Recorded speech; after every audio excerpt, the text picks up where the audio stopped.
welcome some guests who are with him today. We have Ron Culver, who is his executive assistant. We have Matt Cardoza, his director of communications, and Joel Thornton, his chief of staff.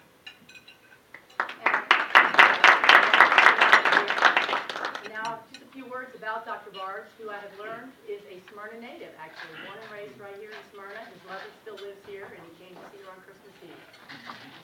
Before his election to office in 2010 as Georgia's State School Superintendent, Dr. John Barge worked as a teacher, principal, district-level curriculum director, and state director of career, technical, and agricultural education for the Georgia Department of Education. He was recognized in 1996 as a star teacher, an honor bestowed on a teacher by the star student. Superintendent Barge earned a doctorate degree in educational leadership from the University of Georgia and completed his undergraduate studies at Berry College in Rome, Georgia, the city he and his wife for the past 20 years have called home. Berry College's philosophy, education of the head, heart, and hands, significantly shaped Superintendent Barge's educational philosophy. He considers being a husband and father his most important accomplishment. As a lifelong educator who understands the impact a quality education can have on the life of a child as well as our state's economy, Superintendent Barge's vision for education in Georgia is simple: making education work for all Georgians. And now it's my pleasure to introduce Dr. Barge.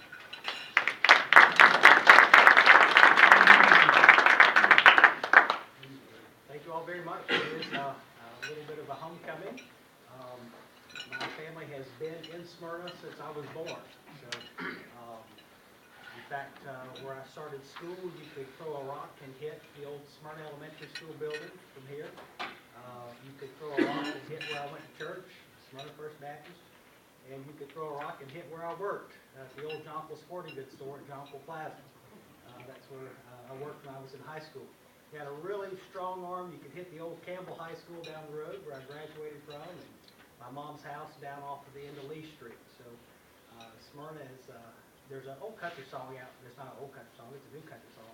I have a daughter that's 15, and she is into riding horses and rodeos, and she likes country music, and I like country music too. I grew up on country, but my country's the old country. Hers is the new country. But there's a new song out about, there's a line about, we've laid a lot of memories down like tattoos on this town. There are a lot of memories here. I have 4 older brothers. There was I guess a legacy at Campbell High School when I came through. I'm the youngest of 5 boys. And anything ever went wrong in the neighborhood growing up, the Barge boys did it. You know, that was the assumption. Most of the time they were probably right. But there was a lot. It was when I started Campbell, I was like, oh Lord, another Barge boy. But I had a great education at Campbell High School. And I went to Berry College in Rome on scholarship. It was the first in my family to ever go to college. And I actually got to choose where I went to school. I knew that I wanted to go to college. That we were kind of poor. I was sharing earlier that I grew up here, but couldn't tell you anything about Atlanta because we never left Smyrna. We didn't really leave. I remember I played high school football for Campbell, and I remember we went over and played McEacher. And we rode on that bus, and I thought, where are we going? It was the other side of the planet as far as I was concerned. We were poor, and to go to college, it was a real treat, and I owe that. And that's why I'm dedicated to public education. Is that I call it the great equalizer. It really does level the playing field. That it didn't matter when I went to school what my background was, or what my family was, or whether we were rich or whether we were poor. None of that stuff mattered. It was what my teachers gave to me and what I did with it. And it was up to me. So I really have a lot of fond memories here, and I'm sure if we have time to visit, some of you guys that have been around Smyrna for a while can we could probably share some stories. I remember one of my brothers used to race the Smyrna policeman in his 1966 Chevy Nova that he put a 327 Corvette engine in. Another brother, yeah, he did some racing too. And my dad, if you ever couldn't find him on the weekend, he was at Smyrna Auto Parts, fellowshipping with Craig Bryant's daddy, who owned the store up on Concord Road. And, lots of good memories. But you didn't come to hear about memories of Smyrna. What I want to talk with you about is some updates on education for Georgia, where we are, where we're going. Many of you know, many of you don't know, you vote for a state school superintendent. It's an elected position. So if you voted in the election, you either voted for me or my opponent. So I'm not, but I'm, you know, Larry, you're exactly right about government and bureaucracy, and it takes a lot of time to get stuff through government. And that's one of the things we're trying to fix on the education side. I'm not a politician by trade. I'm an educator. I'm a lifelong educator. But I ran for superintendent because I saw some things. I saw decisions being made at a state level and really at a federal level that I thought were counterproductive to our children and to their success. And felt, well, it was one of those put up or shut up moments. Either quit complaining or do something about it. So I decided I'd run for state school superintendent. So I'd have a platform through which we can affect some change. So we do want to make education work for all Georgians. I think sometimes as educators, I do approach education very pragmatically. I think we as educators sometimes like to make ourselves feel important by sounding important and making things a whole lot more complex than they need to be. Education is not tough. Helping children find out what it is that they are interested in and helping them become successful, it's not rocket science. And so taking the vision from something that was leading the nation and improving student achievement, which is a very nice goal to have.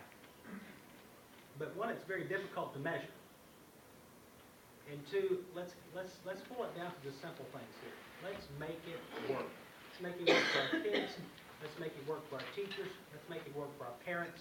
Let's make it work for our business and industry partners. Let's make it work for our post-secondary partners.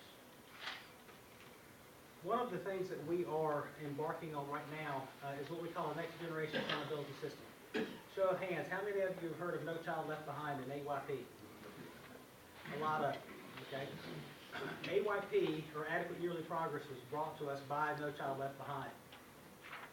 I am a Republican, that's my party, but No Child Left Behind, even though it was a Bush era piece of legislation, had some serious flaws. There were a lot of good things in No Child Left Behind, and it really forced us to do some things as state systems and as local systems that we've never done before. And we're going to keep those good things. But one of the things that we've done in Georgia is we have proposed a new accountability system to the federal government, and we've asked for a waiver from No Child Left Behind. So we call it a next generation accountability system. No Child Left Behind being really the first generation of accountability. It's time to go to the next level. We've gotten the good that we can get out of No Child Left Behind, and at this point, we're all just simply going backwards. So the College and Career Ready Performance Index is the new accountability system that we have proposed. We are, if we are to receive this waiver, and I'd say if it's been submitted, we are in talks with USED right now. We've been through the peer review process. In fact, our staff was having an 11 o'clock call with USED today to answer some of their questions, and we're hoping that we will hear within the next 2 to 3 weeks from USED whether this waiver has been granted. If this waiver has been granted, you will never hear AYP in Georgia again. We will not have adequate yearly progress. We will have accountability, but we're going to take it to the next level. We're going to make it. This is going to be AYP, but it's going to be on steroids. Okay. So it won't be AYP as we know it. The College and Career Ready Performance Index holds schools accountable for preparing students to be college and career ready. And is emboldened there for a reason. I think many times we've sold our kids a bill of goods by promising them success if they have a 4-year degree. And we've told all of our kids you have to have a 4-year college degree to be successful. And we have a lot of 4-year college degree graduates that are occupying cities across this country because they have no skills that they can fill a job. We have a thing in our country and in our state called a skills gap, where what we are preparing students with when they leave us and what business and industry needs to fulfill their needs as far as the workforce. There's a gap. We're not sending business and industry the products that they need to fill the jobs that they have. And just as a testament of that, just in the metro Atlanta area, speaking with one of the folks from the Metro Chamber of Commerce, 5,000 technology jobs in metro Atlanta right now unfilled because we don't have the people here with the skills that match the needs for those jobs. Let me connect a local one for you, Lockheed. Within the first 2 or 3 months of being on the job, we had a meeting with Lockheed, went out to their place. And they're pleading with us.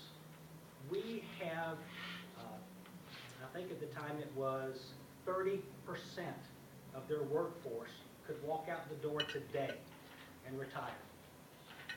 Another 25% can leave within the next 5 years. That's over half their workforce that can or will be gone in the next few years, and they're pleading with us, there are no people in the pipeline to fill these jobs. We need engineers, absolutely. We get all the engineers we need, and this is their talking from Georgia Tech. We get everyone that we need. But for every one of those engineers, we need 50 sheet metal fabricators, and we can't find them. So the College and Career Ready Performance Index is looking at, are they ready for college, and are they ready for a career? Because I don't care whether you're in post-secondary education for 2 years after high school or 12 years to get a doctorate degree. At some point, and all of you probably either have children or they're grown, you want them to be successful in a career. You don't want them on your payroll forever, all right? So the College and Career Ready Performance Index will also take into account the full scope of work that schools do. One of the biggest flaws in No Child Left Behind is that it based the entire grading of a school, so to speak, on a single test score, given on a single period, or a single given period of time in the school year. Here's an analogy that I like to use on where we were with No Child Left Behind and where we're going with the College and Career Ready Performance Index. As I mentioned earlier, my daughter's 15. Well, she has her learner's license. When she got her learner's license this year, when you go get your learner's license in Georgia, you go into the Department of Driver Services and you take a multiple choice test. You pass the test, you get your permit, you start driving. So we're driving, she passed her test, we're driving down the road for the first time, and we live in a rural part of Floyd County, and the roads are curvy, and so we're driving, and there's caution signs. You know, you turn in the road, hairpin turn, roads coming in. So I asked her, what's that sign mean? She said, I don't know. I said, what do you mean you don't know? I said, didn't you have to study the signs in your book to pass your test to get your permit? She said, Dad, I didn't study that book. I just took the test. With No Child Left Behind and that accountability system, we prepared a whole generation of young people who could pass tests, but they weren't ready for college and careers. Just like my child passed her driving test, and she wasn't ready to be behind the wheel of a car because she didn't know what those road signs meant. So the College and Career Ready Performance Index is going to the next level. Are test scores a part of it? Absolutely they are. But so are a lot of other things. I've not met a teacher in this state that is afraid of accountability. But they want to be held accountable for the full scope of work that they do. We ask teachers to do a lot. So not only are we looking at test scores, but we're also looking at graduation rates. We're looking at student attendance. We're looking at a variety of test scores, not just the CRCT for elementary and middle schools, or the graduation test for high school. We give a lot of tests in this state. We have advanced placement tests in high school. Little known fact that I bet none of you knew. Yeah, I got on the elevator at one of these fancy places in Atlanta a few weeks ago. Go up to one of the restaurants, the top floor I've never been to. And I got on and somebody recognized our name tag and they just lit into what typically everybody goes into. Oh, you have a tough job. Ranked 48th in the country. You know, well, typically when you say we're ranked dead last or we're ranked 48th, the only thing that you're basing that on is SAT scores, because there's very little that we do in this state that other states do.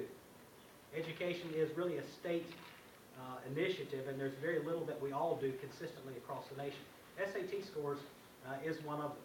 And yeah, we do rank 48th. We've been there for about 10 years. We're ranked in the top 5 as far as the number of students that we actually test. We had 80% of our graduating seniors this past year. So it's really hard to make those comparisons, because if you compare us to our next door neighbors in Alabama, who rank like they're somewhere between number 7 and number 11 in the country on SAT scores. I'm telling you, the kids in Alabama are not that much smarter than the kids in Georgia. They're testing 7% of their population. We're testing 80% of our population. Okay, so it's really hard to look at that. The one thing that I do want to brag about, little known fact, advanced placement scores. Cobb County, you guys have a lot of students in advanced placement courses. Those are courses that they take that are college level courses. They take a college level exam. They pass the exam. It's scored on a scale of 1 to 5. They pass the exam with a 3 or better. They receive college credit for the course while they're in high school. Georgia ranks 11th in the country in the percentage of our students passing AP exams. If you look at our subgroups, which is one of those good things that came from No Child Left Behind, is looking at our subgroups and disaggregating data. Our African American subgroup ranks 3rd in the country in the percentage passing AP exams. That's huge for us. And so that becomes a piece of the College and Career Ready Performance Index. What better indicator of college readiness than students who are passing college level courses while they're in high school and earning credit for them? So that's just one of the examples of a variety of test scores. Career awareness, exploration, and pathways become a part of it. Each grade band, elementary, middle, and high school, has its own index. They're aligned vertically, because ultimately each index is looking at, are these students ready for the next level of education? So elementary, are they ready for middle school? Middle school, are they ready for high school? High school, are they ready for college and careers? And then schools will receive an overall grade out of 100%. No Child Left Behind was very difficult to understand. I imagine there's very few of you in the room that could explain AYP and what meets AYP means, or doesn't meet AYP means, other than they passed or they failed. Well, it could be very complicated. I've been a curriculum director and worked with principals where there are 2,000 students in the school, and the entire school is labeled as not making AYP because you had one student in a subgroup of 40 out of the entire 2,000 that didn't pass the test, that should have passed it, that labeled the whole school as failing. That was one of those drawbacks. So we've addressed a lot of those in the new College and Career Ready Performance Index. But one of the things that we've also want to do is make sure it's easy for the public to understand. You understand percent. You understand 0 to 100. Each school will receive a grade. It will receive a numerical grade based on 100%. You'll understand anything below 70, they're not doing real well. You'll understand anything above 90, they're doing real well. So it's going to be very simple to understand.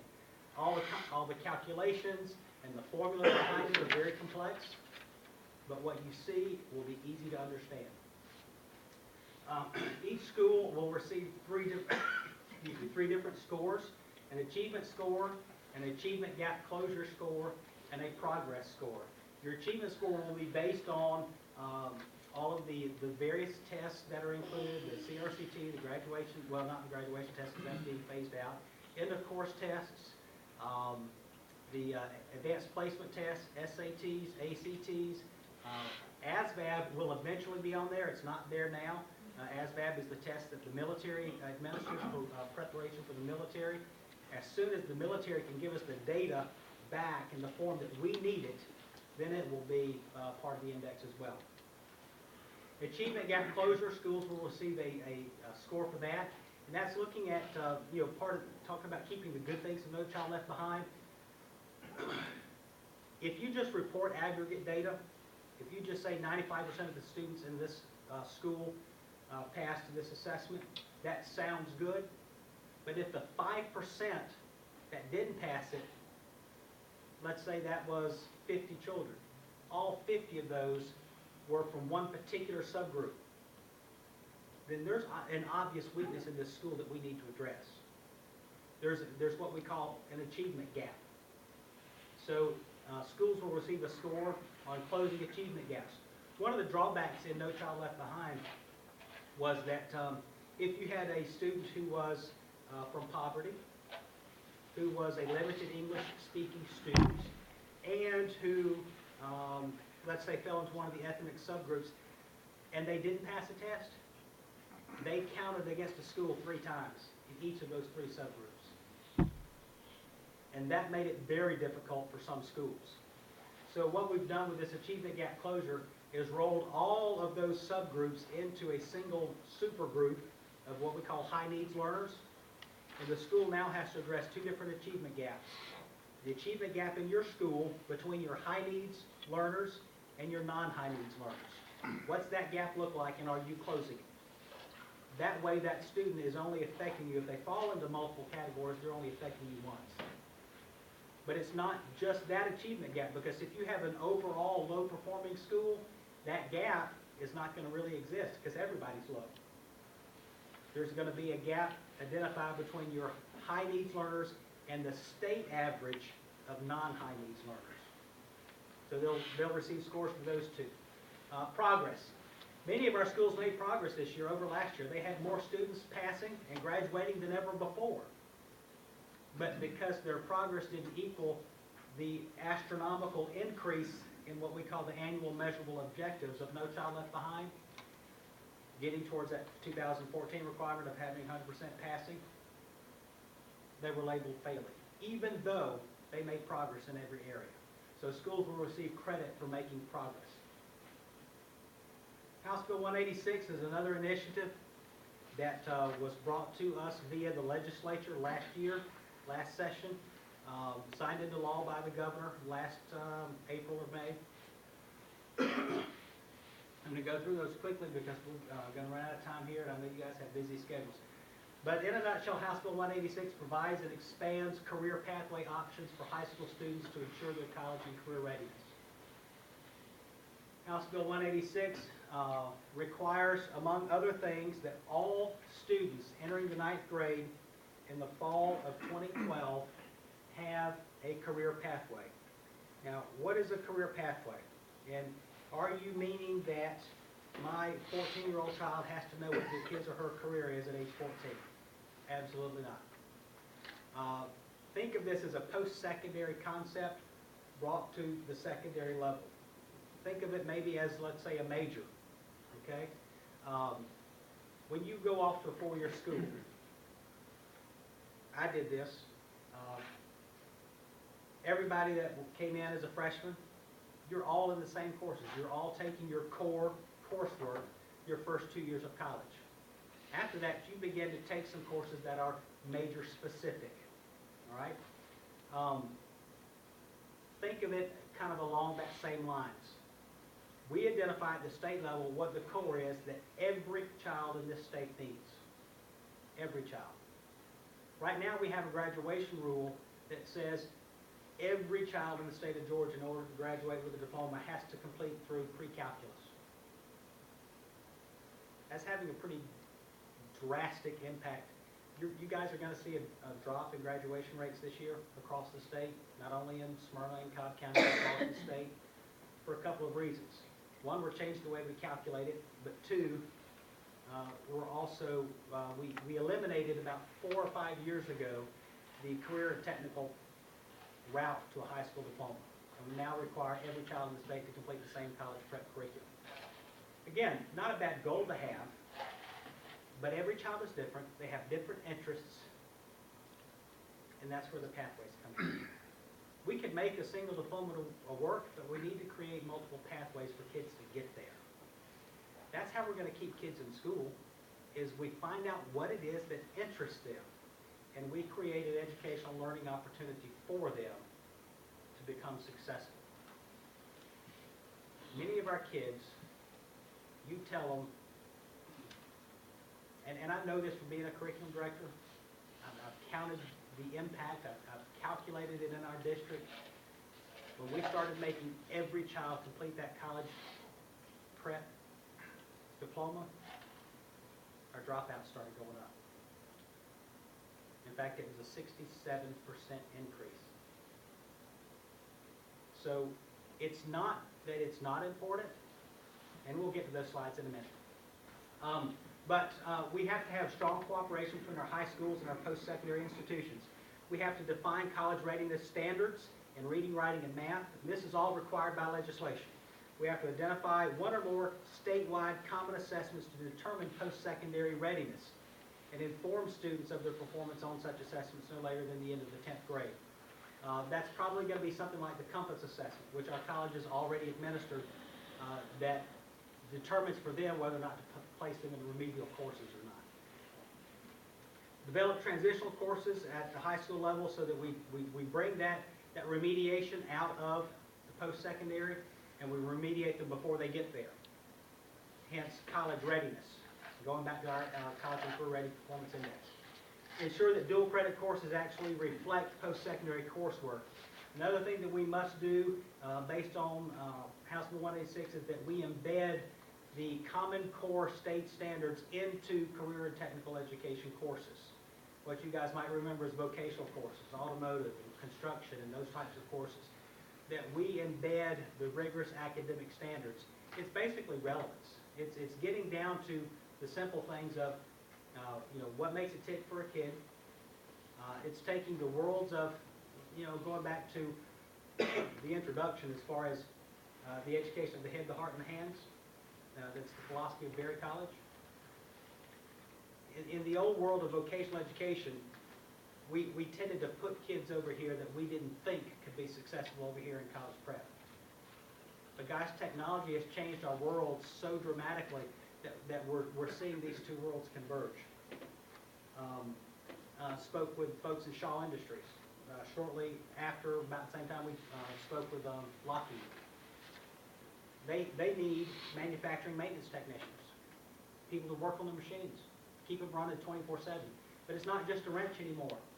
Every one of those machines runs on a $10,000 computer brain that the technicians have to be able to program as well. So what we're getting at is the bringing together of relevant, hands-on education and the rigorous academic education. That's what we're getting to. So embedding the academic standards, subject competency versus course completion. Many of our kids drop out of school because they're bored to death. They're bright, and sometimes it moves at a much slower pace. We have some of these old bureaucratic kind of things, policies on the books that say we can't give you a unit of credit for this course until you sit for 150 hours of instruction. What happens if you've got a really bright kid that can pass that end of course test as a pre-test? Those kids sometimes drop out because we make them sit through stuff that they're bored to tears because they already know it. So House Bill 186 opens up the door for us to create opportunities for students to demonstrate competency in material and earn credit for it rather than just the old subject completion seat time. And then soft skills certification. And talking with our business and industry leaders, kids still aren't ready. Many times it's those soft skills. The House Bill 186 requires that we develop an assessment to determine students have the soft skills that they need to go into the world of business. So things like punctuality, skills, ability to learn, ability to work in a team, ability to take criticism, those types of skills that we have to work with the Georgia Department of Labor and some of our other folks like the Governor's Office of Workforce Development to come up with some way to assess those skills. We talked about the career pathways. We'll make this PowerPoint available to you guys if you want to access this study. There's a link at the bottom of it that you can click on it, and it will take you to a full electronic copy of Pathways to Prosperity. This is a recent study. It was done in February, released in February of this year, and it's not been released by somebody like the Occupation of Vocational Education out of Washington, D.C., or the Bureau of Department of Labor. This is a study released by the College of Education at Harvard University. And it backs up this whole mindset of students having relevant education in school and a pathway.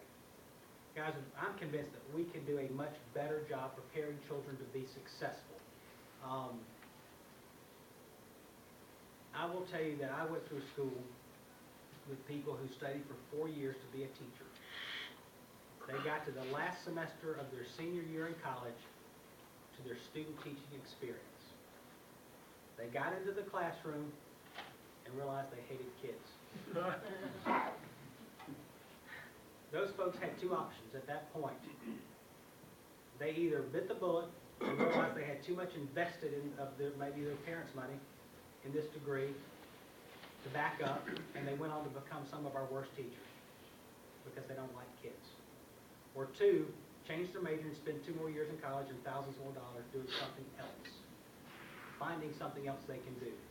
We can do a better job helping our kids find out what it is they like and help them get a start on that. You're not locking them into anything, not by any means. But if you're going to study nursing or go to pre-med, wouldn't it make sense for you to have human anatomy and physiology in high school? That's a course we offer in high school. Many times our kids aren't prepared for post-secondary because we haven't given them the appropriate foundation of coursework. We tell every student that you have to have physical science and biology to graduate, and a third science that's either chemistry, environmental science, or earth systems, and then some other fourth science. It doesn't matter. Well, I've been a high school principal. I know 80% of those kids are going to find the easiest science class they can take that senior year.